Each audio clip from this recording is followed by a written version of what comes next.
স্ত্রীর সাথে স্বামীর কেমন ব্যবহার হওয়া উচিত?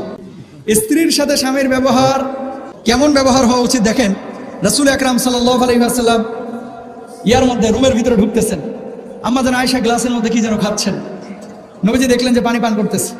আম্মাজান আয়েশা সিদ্দিকা রাদিয়াল্লাহু তাআলা আনহা তিনি গ্লাসে পানি অর্ধেক পান করলেন। নবীজি বললেন, আয়েশা আমার জন্য একটু পানি রেখো। পানি রাখার পরে নবীজি ঘরের মধ্যে থেকে বের হয়ে বলতেছেন, আয়েশা কোন গ্লাসে পানি পান করেছো? ইয়া রাসূলুল্লাহ এই গ্লাসে পানি পান করেছি।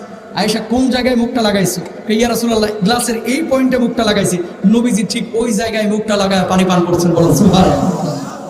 এবার কোরআনুল কারীমের দলিল নেন, ওয়াশিরুহুন্না বিল মারুফ। আল্লাহ তাআলা বলছে স্ত্রীদের সাথে ভালো আচরণ করো।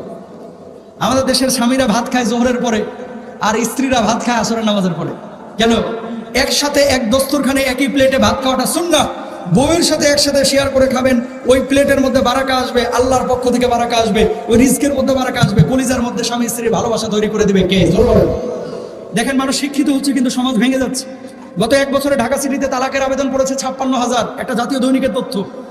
56,000 তালাকের আবেদন পড়েছে, যেখানে 78% তালাক হচ্ছে শিক্ষিত পরিবারের। 81% তালাকের কারণ হচ্ছে পরক্রিয়া। মোবাইলটা আবিষ্কারের পরে পরক্রিয়া বাড়ছে, ঠিক কিনা? 89% তালাকের কারণ হচ্ছে পরক্রিয়া।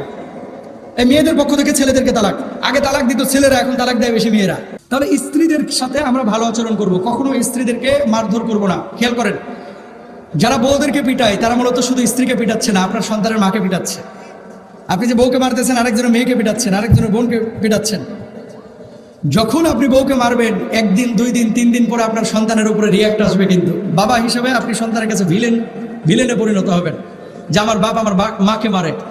বউকে মারাটা সুপুরুষতা না, এটা হচ্ছে কাপুরুষতা। কখনো বউকে মারবেন না, ইনশাআল্লাহ বলেন।